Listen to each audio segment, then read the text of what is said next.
아나하 부동산 대표이신 이대희 대표님을 모시고 제가 개인적으로 궁금한 부분도 있고 또 우리 구독자 여러분들도 당연히 부동산 재테크에 관심이 많이 있으실 텐데 부동산 재테크 관련된 질문들을 좀 드리려고 하거든요. 그래서 오늘은 미국 주식 이야기가 아닌 부동산 이야기를 좀 해보도록 하겠습니다.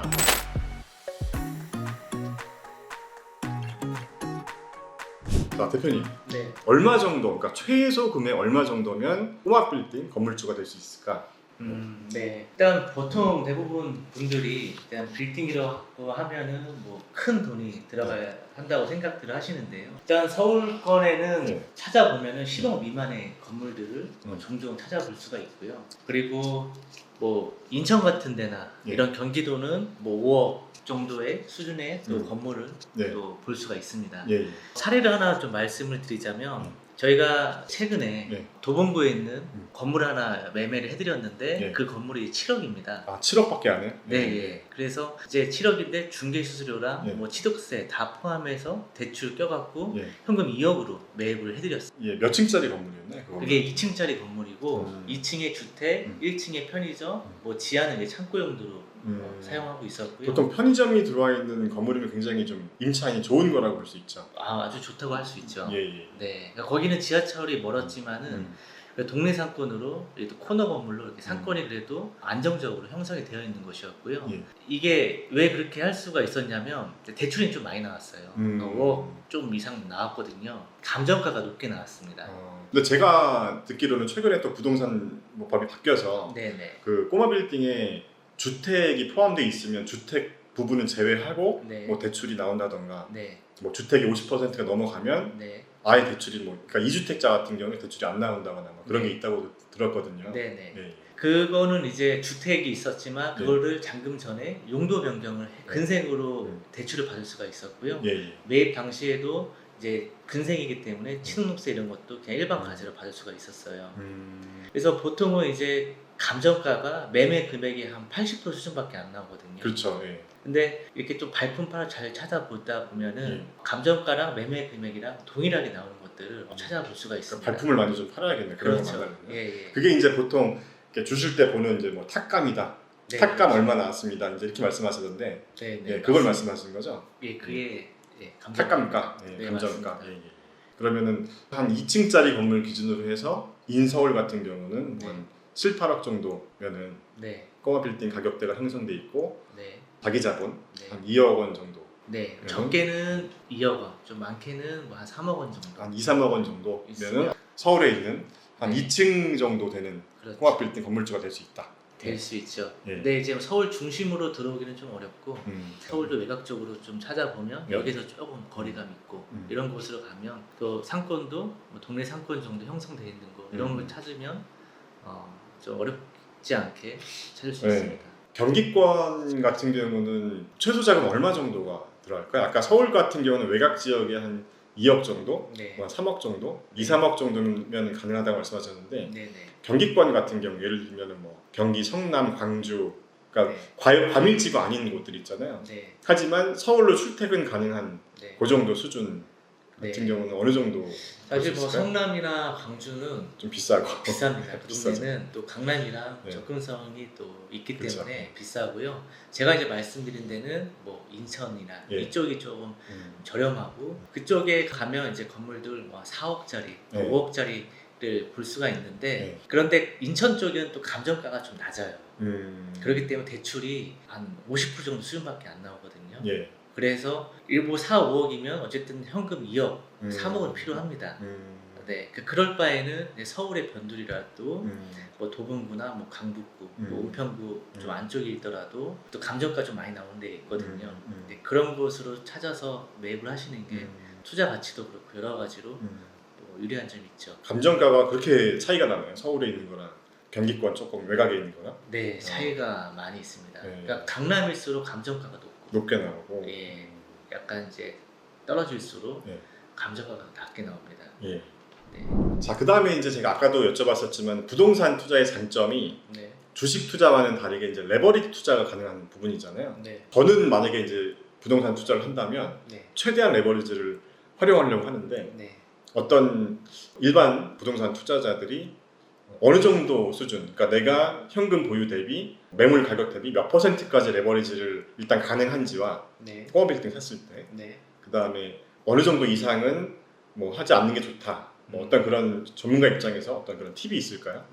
일단 먼저 말씀드리기 전에요. 일단 건물은요 연 10%의 시세 차익이 평균적으로 발생을 합니다. 그럼 예를 들어서 제가 현금 10억이 있다 그러면 건물 10억짜리를 매입을 했을 때는 연 1억의 차익을 발생을 할 수가 있고요. 근데 제가 현금 10억으로 대출을 활용해서 30억짜리 건물을 매입을 했다. 그러면 연 3억의 차익이 발생을 하죠. 예, 예. 그럼 이 둘 중에 어떤 게 더 메리트가 있을까요? 당연히 30억. 당연히 사는 게 30억짜리죠. 낫죠. 예. 그래서 이처럼 대출을 활용해서 내가 가진 자산으로 더 큰 빌딩을 매입하는 게 더 예. 효율적이라고 할 수 있습니다. 나는 현금 10억 있으니까 네. 대출 그냥 골치 아프고 네. 10억짜리 살래 그냥. 네. 보통 이제 저희 어머니 같은 나이 네. 드신 분들은 그런 말씀을 하시는데 네. 그런 것보다는 레버리지를 활용해서 네. 한 10억 정도면은 30억짜리 건물도 살 수가 있을까요? 레버리지를 활용하면? 그렇죠. 네. 보통 매매 금액의 한 70% 정도 70% 수준은 가 대출이 나오니까. 나옵니다. 예, 예. 네. 그러면은 당연히 30억짜리를 해서 은행 이자는 임대료로 어느 정도 커버가 되면 네. 그러니까 지가 상승분이 있으니까 그렇죠. 그러니까 연간 1억 버냐 3억 버냐 그렇죠. 그 차이인 거네요. 그 예. 차이입니다. 예. 네. 그렇겠네요. 네. 그러니까 임대료는 그러니까 이자 정도만 이제 충당을 하면 네. 되고 네. 요즘에는 이제 시세 차익으로 건물 투자를 많이들 하십니다. 그렇죠. 근데 연세 드신 분들 이제 어머니 같은 분들은 일단은 대출을 안 받으시려고 하세요. 예, 예. 그래서 이렇게 경기 조건으로 또 많이 또 투자를 하세요. 그래서 연세 드신 분들은 그런 수익성 예, 예. 위주로 많이들 이제 보시고 음. 젊으신 분들은 제가 기본적인 잡이 그렇죠. 있고 네. 또 그런 시세 차익을 많이 또 보기 때문에 예. 이런 서울 중심으로 예. 대출을 최대한 많이 활용해서 투자를 하시죠. 요즘 법이 바뀌어서 네, 꼬마 빌딩에 주택이 포함되어 있으면은 대출이나 세금 면에서 굉장히 불리하잖아요. 네, 근데 저도 이제 좀 헷갈리는 게 예를 들어 4층짜리 건물인데 네, 주택이 2층이 있고 그러니까 3, 4층이 주택, 1, 2층이 상가나 사무실 이렇게 있는 경우는 주택에 포함이 되는 건가요? 포함이 되죠. 주택 비율이 더 많으면 대출이 전혀 안 나옵니다. 더 많으면? 네, 근데 주택 비율이 적으면 이게 주택에 따라서 방공제가 들어가요. 예, 예. 은행에서 예. 방 하나당 예. 뭐 4,600만 원씩 예. 이게 공제 공제가 차감을 된다? 합니다. 예, 예, 예. 그런 경우가 있을 수가 있잖아요. 네. 4층짜리 건물인데 꼭대기층은 내가 살고 아니면 부모님을 살게 해드리고 네, 세개층은 임대를 하겠다. 뭐 네. 상가나 사무실로. 그러면 예를 들어서 그 건물이 뭐 30억이다 라고 네. 가정을 하면 한 층 정도가 주택으로 있으면 대출 제한이 어떻게 되는 건가요? 방이 3개라고 가정하면. 네, 그 방 3개면 예. 4,600만 원씩 방 3개를 곱하면 예, 뭐 1억 3천 그 정도. 800 정도 나오는 거죠. 네, 네. 거기에서 예를 들어 20억 대출 나올 게 1억 3,800이 빠지고 아, 그것만 나머지 빠지고? 대출이 나오는 거죠. 아, 네, 50%가 안 넘어가니까 그렇죠. 반공제만 되고. 그렇습니다. 예. 그러면 그 정도, 그러니까 방 하나 정도, 그러니까 한 층 정도가 주택인 기준으로 했을 때 세금적인 부분은 차이가 있나요? 취득세나. 세금적인 부분은 무주택자라면은 네. 상관이 없어요. 예, 예, 근데 상관없고. 만약에 내가 1주택이 있고 그런 상가 주택 건물을 매입을 했을 때 예. 2주택이 되잖아요. 그렇죠. 그럼 취득세는 이제 8%가 되고요. 예. 만약에 3주택자다 그럼 12%입니다. 예. 예. 무주택자면은 몇 프로죠? 그럼? 그냥 무주택자면 4.6% 똑같고요. 무주택인데 주택이 포함된 건물을 살 경우에는 그렇죠. 4.6%고 네네. 4.6, 8%, 3주택자가 12%. 12%. 아, 이렇게 올라가는구나. 네. 그러면 만약에 법인 명의로 사면은 어떨까요? 법인 명의는 주택이 껴있으면 무조건 12%예요. 아, 주택과 무조건? 상관없이. 무조건 12%? 네. 그럼 주택이 껴있으면 법인 명의로 사는 게 메리트가 없네요, 일단. 취득세 면에서는. 취득세 면에서는 그렇죠. 근데 이 근생 부분 따로, 주택 부분 따로 네. 이게 안 분해서 취득세가 하기 때문에 아, 한 개 정도면 네. 그 부분만 12%이기 때문에 전체 가격이 12%가 아니라? 네, 그렇죠. 그럼 그 12%도 뭐 이제 나눠서 계산을 하겠네요. 30억 기준이면은 뭐 한 층당 얼마, 그렇죠. 네, 뭐 네. 4분의 1 예를 들면 뭐 네. 그렇게 한다던가. 그렇죠. 그렇죠. 그러면 예를 들어서 아까 50%가 넘어가면 아예 대출이 안 나온다라고 말씀을 하셨잖아요. 네. 그것도 2주택 기준인 거죠? 아니요. 그거는 무주택자도 상관이 똑같습니다. 무주택자도 똑같습니다. 예, 꼬마 빌딩에서 50% 이상이면 주택 부분이 대출이 안 나온다. 그렇죠. 그럼 예를 들어서 4층짜리 건물인데 3, 4층이 주택이고 네. 1, 2층이 상가나 사무실이면 그건 네. 50% 넘어가니까 안 나오는 거고요. 안 나오는 거죠. 만약에 지하가 있을 경우는 어떻게 돼요? 지하도 인정해줘요. 똑같습니다. 네. 그러니까 연면적에 그러니까 층수에 따라가는 게 아니고 예. 연면적에 아, 따라서 연면적 기준? 예, 비율로 따라갑니다. 그러니까 51%가 주택이 넘어가면 예. 하나도 안 나오는 거고 음. 근생이 51%면 그냥 주택에 반공제가 들어가는 거죠. 아, 그러면 4층짜리인데 만약에 지하도 있다 그러면 주택이 2개 층이면은 대출은 나오는 거겠네요. 나오는 50%가 넘지 않으니까. 그렇죠. 아, 예, 알겠습니다. 그러니까 주택도 이런 부분이 있어요. 예. 뭐냐면 건축물 배경상에는 상가 사무실로 되어 있는데 예, 실질적 사용 용도는 주택으로 사용하는 경우죠. 예, 그러니까 예. 이런 경우는 주택으로 간주를 합니다. 예. 그래서 건물 매입하기 전에 이 임차가 정확하게 어떤 상태로 지금 사용하고 있는지도 파악을 하셔야 됩니다. 그리고 제가 건물을 보다 보니까 네. 똑같은 30억짜리라도 네. 대지가 50평인데 뭐 30억짜리가 있고 네. 어떤 데는 대지가 100평인데 30억짜리가 있고 네. 물론 이제 입지가 차이가 있으니까 네. 네. 예, 차이가 있겠지만 네. 그래도 이왕이면 같은 값이면 저는 대지가 땅값에 대한 가치니까 네. 이왕이면 대지가 넓은 게 좋지 않을까 그런 생각을 했었거든요. 그러니까 네. 너무 핫플레이스 같은데 뭐 예를 들면 연남동 이런 데는 뭐 대지가 30평 네. 이런 데 이제 막 30억짜리가 있다 보니까 네. 이거 뭐 대지 이 가치가 네. 너무 작으니까 상승분이 조금 반영이 덜 되는 거 아닌가.